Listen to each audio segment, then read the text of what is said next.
What interesting times we live in.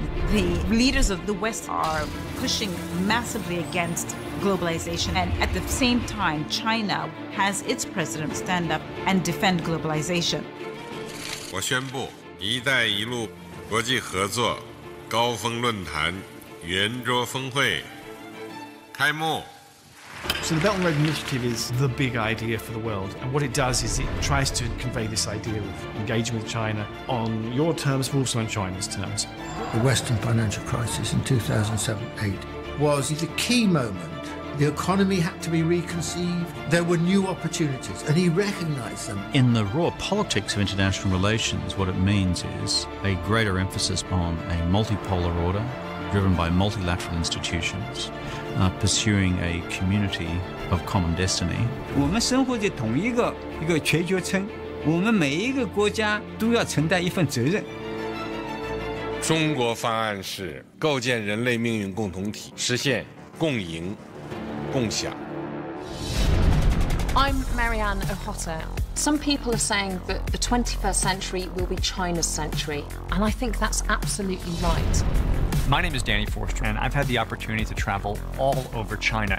Right now, they have a really active position on the world stage. So my question is, will this role produce more stability or more tension? I'm Dr. Jordan Nguyen. We're moving into a future where China is becoming more powerful. Oh, yeah! And people of my generation want to know what that world will look like.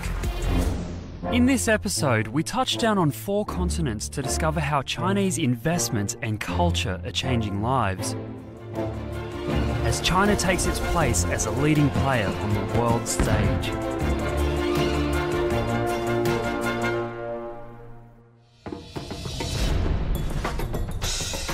To understand China's vision for the world, a good place to start is Africa. In May 2017, Kenya saw the opening of the biggest infrastructure project since independence. It's a train line that connects the capital, Nairobi, with the coast. The Madaraka Express, all part of China's global investment in infrastructure, known collectively as the Belt and Road Initiative. 这个“一带一路”呢，能不能作为中国最重要的一个中国方案，向全世界提供一种新的发展模式、发展道路和发展理念。 The backbone of any economy is infrastructure. It doesn't matter how many goods and services you can produce if you cannot deliver them to market. Kenyan women are key to the success of this new railway. 我叫伊丽莎白，我今年20岁，我是肯亚女火车司机。 And that means my name is Elizabeth, and I'm 24 years old, and I'm a Kenyan female driver. Elizabeth speaks Chinese because she learned to drive her train in China. Today she's preparing for a special journey. The world's press has turned up to capture the historic moment. President Uhuru Kenyatta declaring the line open and taking the inaugural journey. Just look who's in the driver's seat.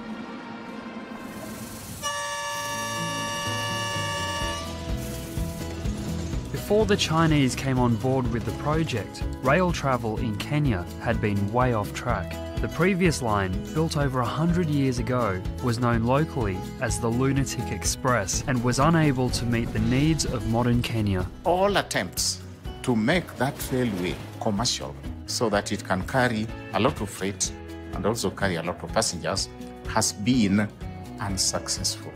Solomon Una was an engineer on the old line for over 40 years, but he had a dream, a brand new line fit for the 21st century.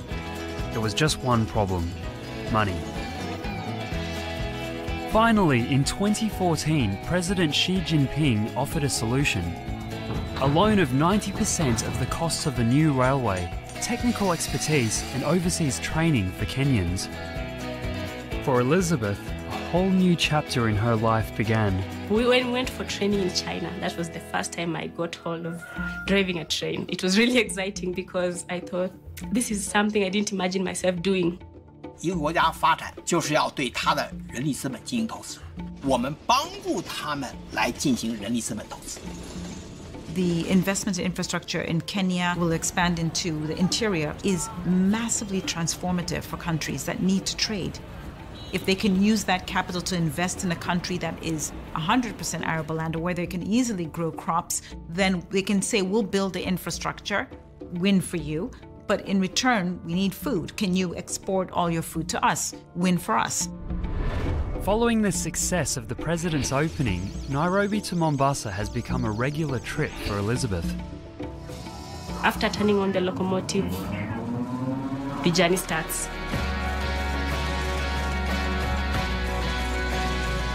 The journey, which once took 24 hours by train, now takes a mere 4.5, to the delight of Elizabeth's passengers. Because by bus, it's hard to plan because you don't know if there's traffic or not. But with the train, it's guaranteed. Everyone wants to try the train. So that brings business to Mombasa. That brings business to Nairobi. And this new line is all about business.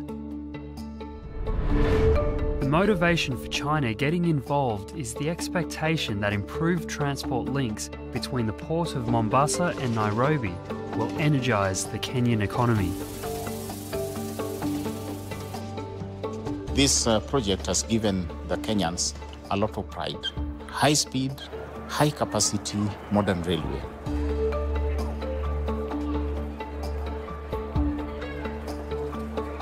My hope for the future is to see a Kenya that is growing day by day.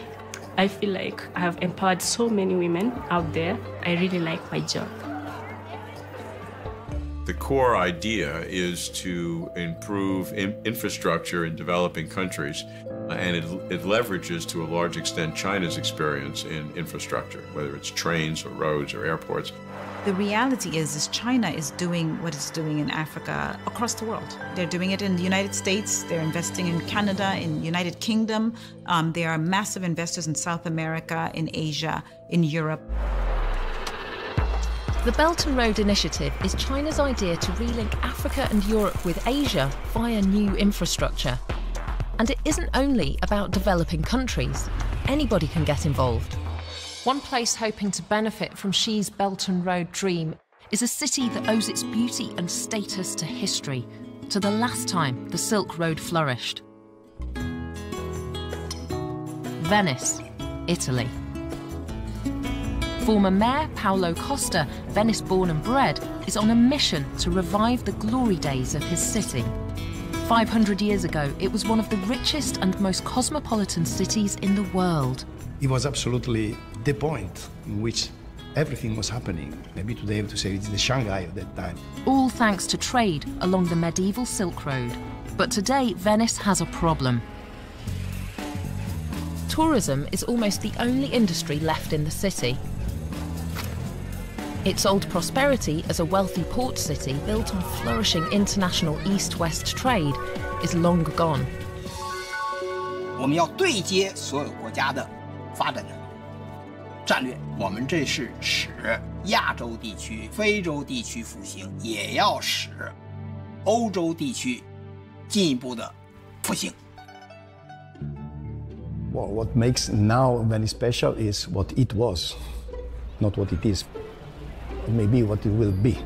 That's my project. Paolo believes Venice has the chance to become the port of choice for ships coming from the east once again. He's on his way to China to speak at a Belt and Road conference in Tianjin.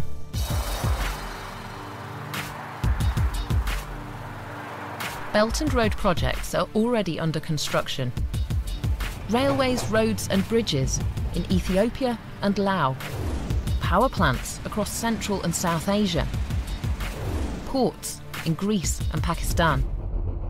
This combination of Chinese expertise and investment aims to jumpstart global economic growth. In 2016, over $47 billion was spent on Belt and Road projects. When you read the literature on One Belt, One Road, the underlying thematic is win-win. really win-win has to now start meaning win-win for China and its partners. There can't be an idea that it's always on China's terms. Tianjin, China. Paulo Costa has come to speak at a Belt and Road Initiative conference. Professor Paulo Costa. When I was a child, I was told the wealth of my city came exactly from the Silk Road. 它一带一路不是 not a plan, but China initiative. 它 initiative 倡议就是说我倡议，你也来加入。Paulo's project to revive Venice's fortunes is cutting edge. Thank you, Mr. Costa. The idea is to build a deep-water container port 8 kilometres offshore that will bring vital new business and jobs to Venice without damaging the ancient city.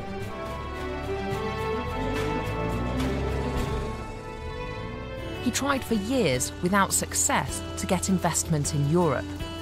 Now, a Chinese civil engineering company has come on board, bringing investment, maritime construction expertise, and an enthusiasm for the project to match his own. There was a matching with the attitude coming from the Chinese in their own One Belt, One Road strategy. That's why they are the best allies of this idea. And maybe those around the world are perceiving better this opportunity. And Paulo is optimistic the energetic trading spirit of the Silk Road will soon be felt again in his home city of Venice. This is a Venetian renaissance, and it's really interesting to see the links that China is making across Europe, across the whole world. But bottom line is the Belt and Road Initiative is potentially one of the most important worldwide ways of thinking since World War II. If you look back on the 1940s and 50s, tremendous amount of thinking of how to create a world order that would ensure peace and prosperity for everybody. I mean, ultimately, that's what everybody wants. 我们要将一带一路建成繁荣之路，发展是解决一切问题的总钥匙。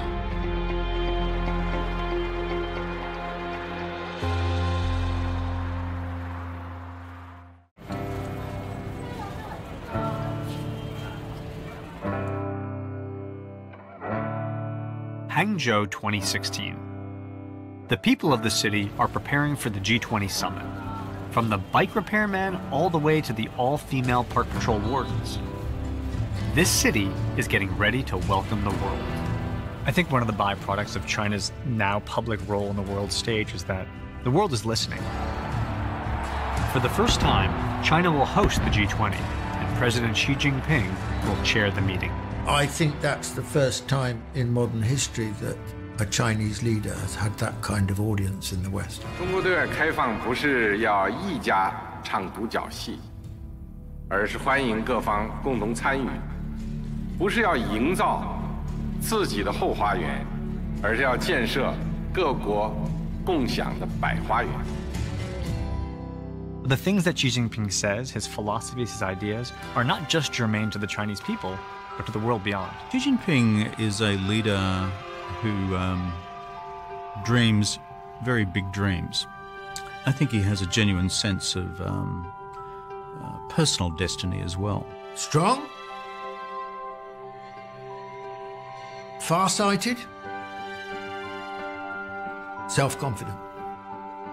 Does represent someone who combines a very good sense of history and a dedication to his father's dreams of a modern and developed and progressive China.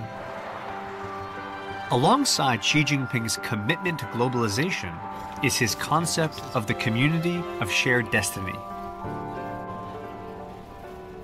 愿同广大成员国、国际组织和机构一道，共同推进构建人类命运共同体的伟大进程。 This idea of Xi Jinping's about a community of shared destiny has long resonances in the Chinese tradition. 那么，命运共同体到底怎么塑造？我想几千年都是一个人类的理想，怎么样把真正的构建一个人类命运共同体？ In the past, it was more what I can gain for myself. If I control more, it means I'll be wealthier, and that takes away from someone else. The shared destiny goes way beyond that and says that there are things that we could do together that raises everybody. And I do think that Western society is becoming more sensitized to this idea of communal living, needing to work together towards a bigger societal goal. In 2016, Xi Jinping's two signature ideas, the community of shared destiny and globalization, came together when China founded a bank specifically designed to fund development. It's called the Asian Infrastructure Investment Bank. 这是见证历史的时刻。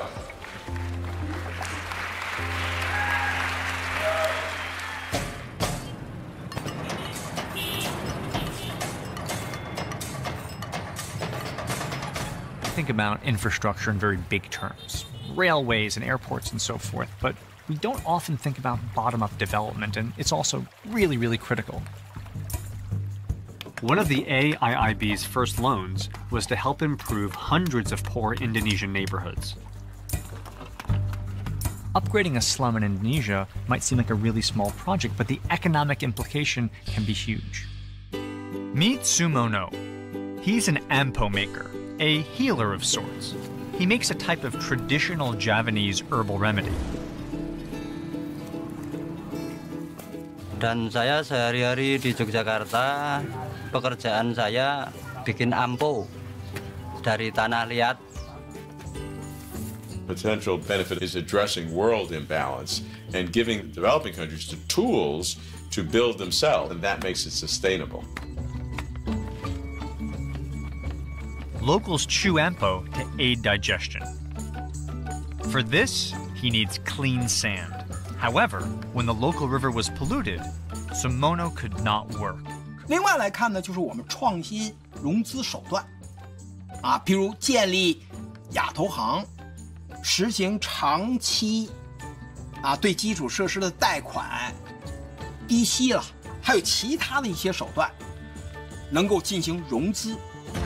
Ashrodiono works for the Indonesian City Without Slums project.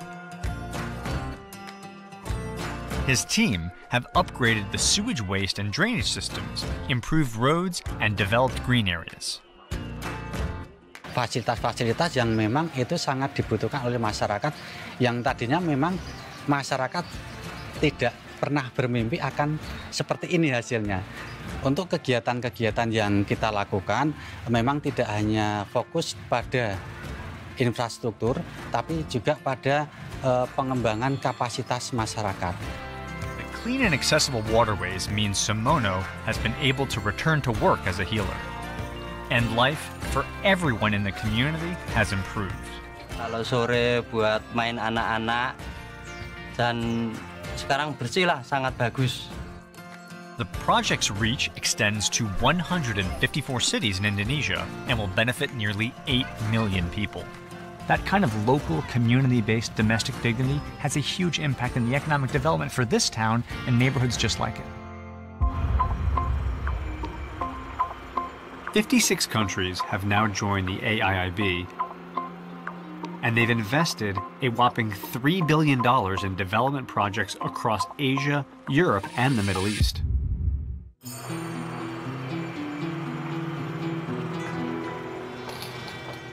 Recently, I came across a story that sums up how trade can create new links between people. It's all about a freight line that now links Western Europe with China. What it needed was a leap of imagination. Mrs. Huang and her husband Jiang Jia run an import business in Yiwu, 300 kilometers from Shanghai. 喂，你好，你是物流保税中心吗？ Mrs. Huang is chasing a delivery. 我也很着急，因为这个货我们这里确实要品酒用的，现在没有货。 The delivery is traveling thousands of kilometers. China used to be very totally regionalized, that you had no way to ship goods out of just a local area. Today you can get any product overnight. And to bring that to the world in terms of logistics will be an enormous way to benefit the world.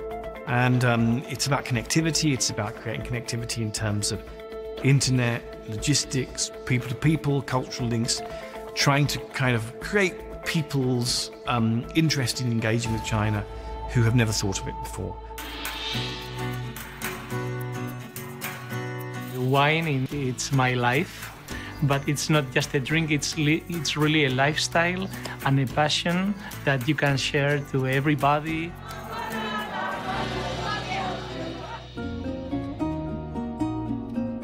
In northern Spain, Rafael's family have tended these vineyards for 4 generations.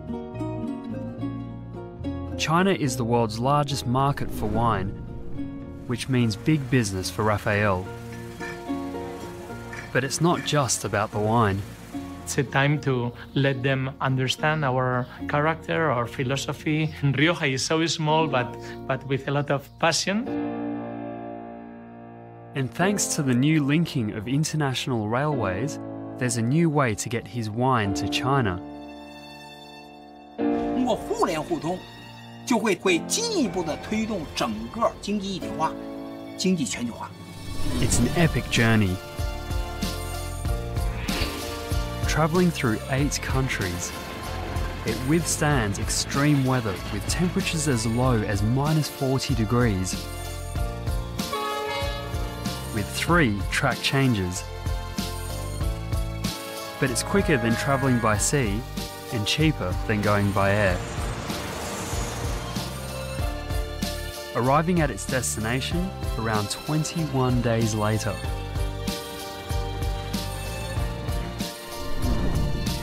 China needs to rebalance its own geography, and so many of the provinces that are on the Belt and Road route are at the periphery, are not at the highest developed level now. So those provinces will benefit more than they have in the past. It is a way of restating a kind of order in which China would be the most comfortable, in which they have friendly economic relations with a whole range of countries, ensuring access to markets and resources as far as possible.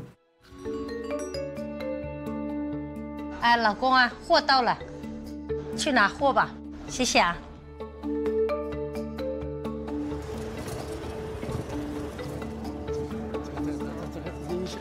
It's just in time for her tasting.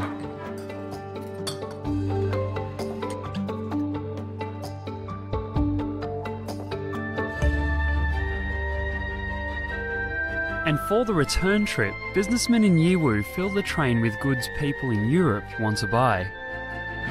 This newly linked up international trading connection is offering new opportunities for businesses in Western Europe to export to China, something they never previously thought about. Rather than in the past, as we were like more distant, because we didn't have enough opportunity to work together. Transport was a big issue, and nowadays with the train, I think it makes everything easier. 我们这个酒的文化从西班牙进过来，进到中国来。 It seems that transport links are more than just about trade. It's an opportunity to share cultures. 干杯！Salud! What it is making sure that the world sees China as a partner. It doesn't see it as a threat. 实际上，丝绸之路本身就是一个文化交流之路，是文化互鉴之路，也是文化我们说的分享之路。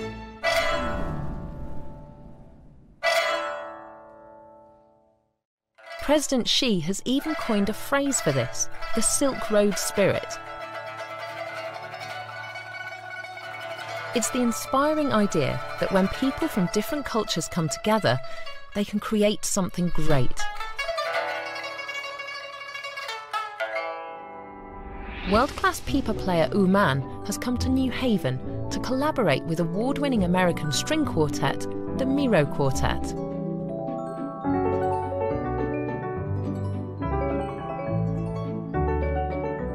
Right now, I'm going to go into rehearsal, and this is the first time I'm gonna meet with the Miro Quartet, pipa and the string quartet put together. I'm very excited. The future of music is the melding of all of this sort of cross-culturalism and trying to really make Western ideas and the Eastern ideas and just bring them together and see what happens. I think there's a lot of exciting things that could happen with that and is happening with that.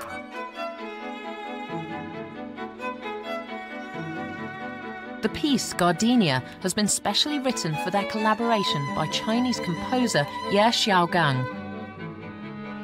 我不久前写过一个栀子花，栀子花其实是岳阳的诗花，它有一个调了啊，所以这些调呢都被我写到音乐里去了。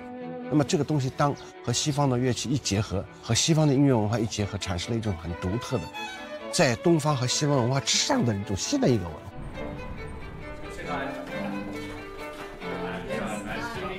Wuman has never met the Miro Quartet. We're excited to hear what this piece sounds like. Yeah, But in just 24 hours, they will perform Gardenia together as the climax of Yale's Arts and Ideas Festival.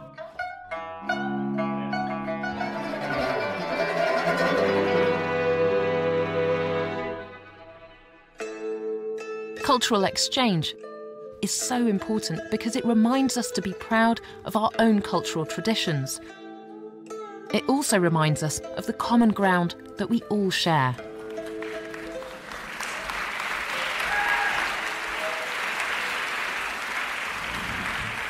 The evocative nature of that instrument with the quartet, I think you'll really enjoy. So this is the world premiere. "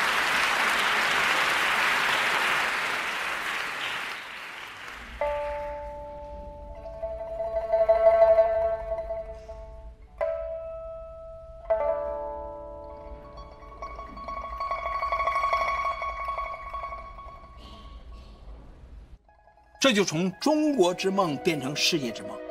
我们中国之梦是什么之梦？就是伟大的复兴。世界之梦是什么？就是我们要打造一个利益共同体。 It's not about, us embracing Chinese values, because I don't think China wants that. It feels it's pretty exceptionist.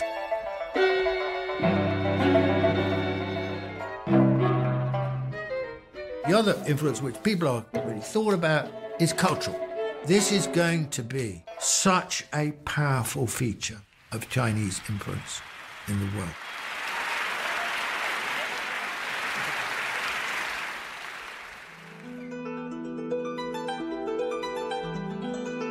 Traditional Chinese medicine student Xie Miaoyang and her classmates are rehearsing a dance that tells the story of TCM. And in a few weeks, they'll perform in front of an audience in Paris. Their dance, however, does have a serious message. 中医药，我觉得面对在世界来说，并不是为众人所了解和接纳的。所以，作为我们中医的学生，需要有这样的责任和情怀去传播它，去让更多的人了解中国中医药。以辩并论。 Today, students arrive from all over the world to study TCM, drawn to that ancient Chinese system of knowledge. Certainly when I started coming to China, there was a big deference towards Western culture. But increasingly there's a kind of modest enthusiasm about Chinese culture, not just what's happening within China, but also sharing it with the rest of the world. American student Stephen Wang came to Beijing to train in traditional Chinese medicine after he was treated with TCM back in America. If you're studying with the best Chinese doctors in China, you're kind of studying with the best Chinese doctors in the world. When I was a kid growing up in New York, if you felt sick, you went to the doctor, and he probably gave you a pill, and you probably did feel better ultimately, but today, things have changed.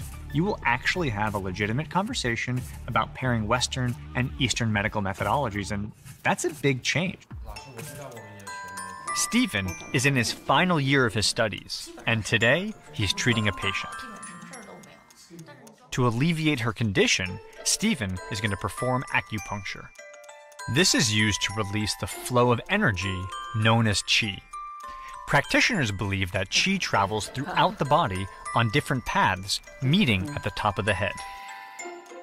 When you said Chinese culture, they meant traditional Chinese culture. And that was by definition unmodernized. But as a country develops, it then begins to rediscover itself. modern China somehow should be built on top of your heritage, but drawing the wisdom of the past into the future. Obviously, I think good Western medicine and good Chinese medicine are both just seeking for efficacy. A knowledge of TCM also proved the secret to finding a new, successful treatment for malaria. Inspired by an ancient TCM remedy, Chinese chemist Tu Youyou found that the Artemisia plant is effective against malaria.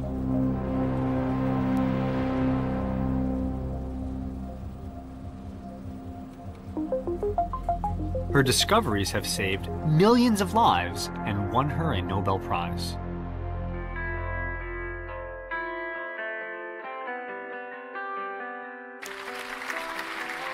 The real source of wealth in the world is the creation of knowledge. And so the more knowledge is spread, the more everybody benefits, because knowledge multiplies. No, I think that the Chinese do now, or are developing a vision for the world. They do acquire a new mindset, a new imagination. With this new mindset comes a confidence to share not only China's ancient wisdom, but also knowledge hard-won in today's world, including a deeper understanding of our relationship with the environment. In northern China, imagination and experimentation have revealed insights relevant to desertified areas worldwide. 再说的话，我成年还想到大，谁没办法，谁反正就是空了上，往八路刺上去，就是问问。 Simply planting trees was not enough to hold back the desert. Through years of trial and error, local people have found out exactly how to revive this environment. China really will be the leader, I believe, in terms of setting the agenda for the environmental aspects, not just at home, but also abroad. And we know that they're using a lot of innovation in that respect. Now, 1/3 of this area is green with trees, and delegations from as far away as Pakistan and Saudi Arabia have come to discover the lessons learnt in Kubuchi.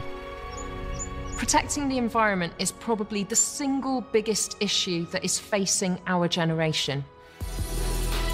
In December 2015, in a historic moment, China and the United States led over 190 countries to commit to action on climate change under the United Nations Paris Climate Agreement.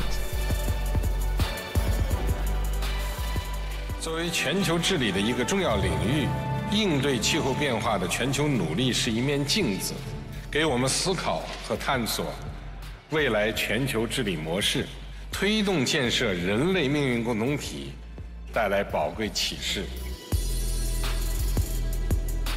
I think Xi's achievements thus far, from a global perspective, would be having brought about a fundamental U-turn in Chinese policies on climate change. In terms of consequences for the planet, to have China on board, I put that down as a win.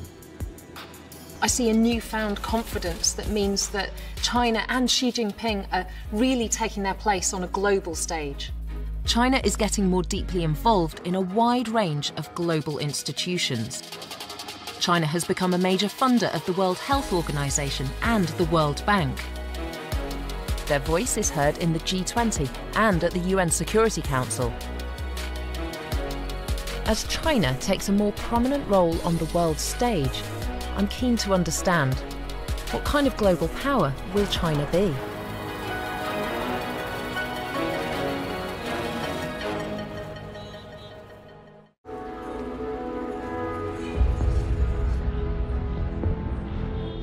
In 2014, the Ebola crisis had a major impact on Western Africa.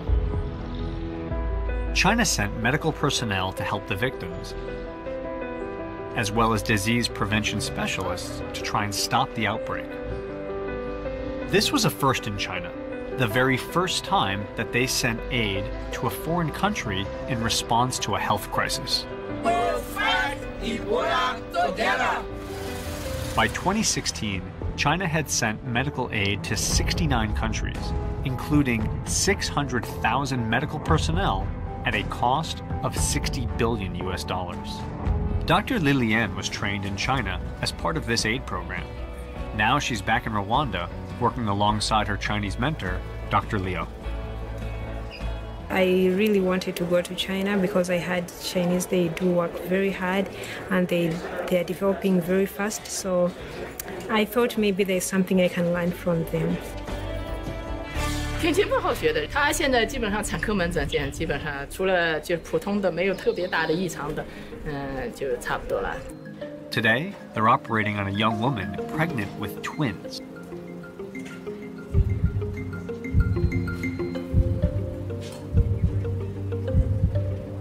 Time is of the essence. 3 lives are at risk.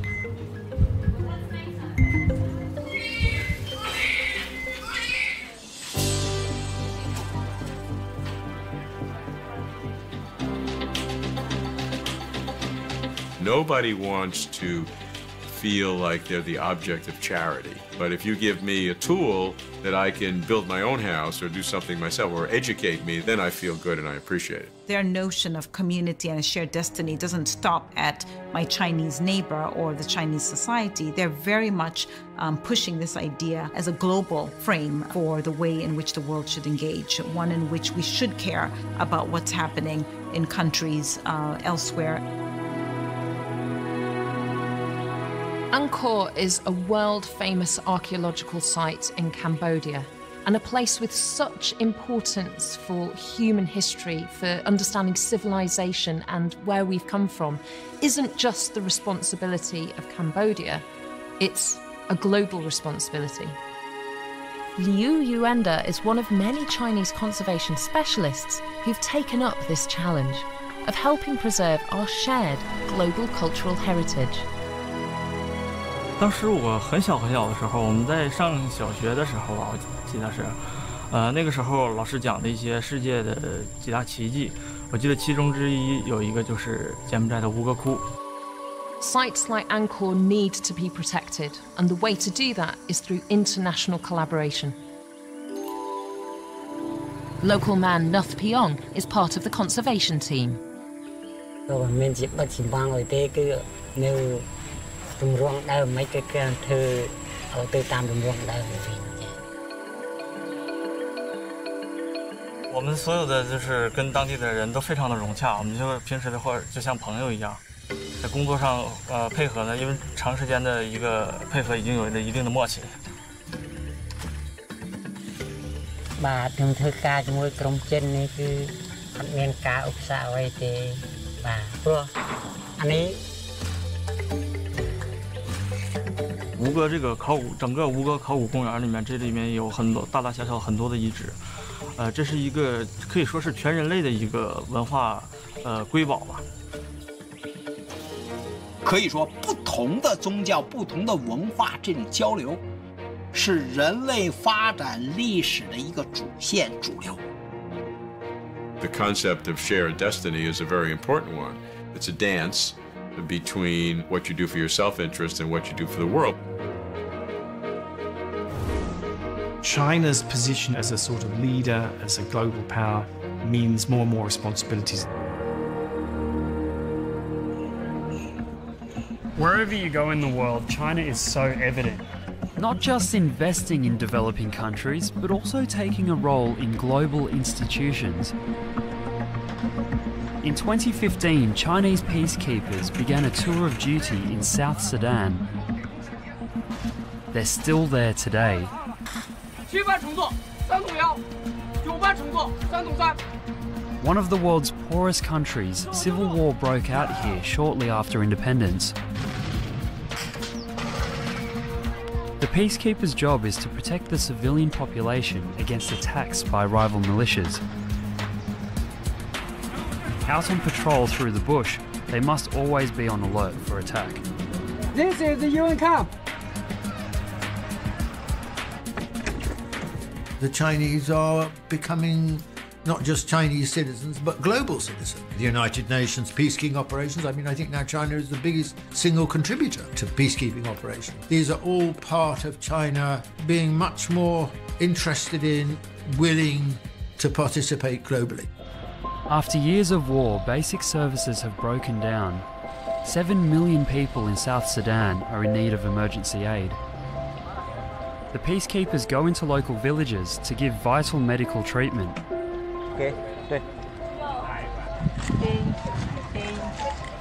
And then I feel headache.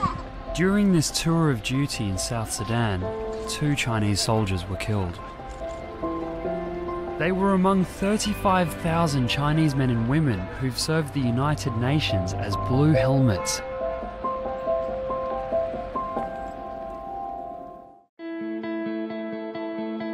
The world reflects on where China is going next. There's no question of China ever dominating everybody in the world. This is not that kind of world anymore. And China, I think, respects that, understands that. We are all going to have to learn something from the Chinese state, because the rise of China sets a new bar. This is a time in geopolitical events that we haven't seen in a very long time. China's going to take a new place in the world. The One Belt, One Road initiative is one of these incredibly transformative ideas. On paper, it's genius. How this grand experiment turns out, I don't know. But you've got to say, no one's tried anything like this. It's not for a few years. This will take a century or more to really fully implement. It's something that the world needs, and it's part of a collective world way of thinking. It's a new way of thinking. At the heart of today's China stands President Xi. 他是一种改组改为的领导人。He dares to make a decision. And now, not only have they stood up, but they're standing proud. That's at the heart of Xi Jinping's emotional message. China, which is strong enough, powerful enough, never to feel fearful for its future sovereignty. China taking a much bolder place in the councils of the region and the world. 愿同广大成员国、国际组织和机构一道，共同推进构建人类命运共同体的伟大进程。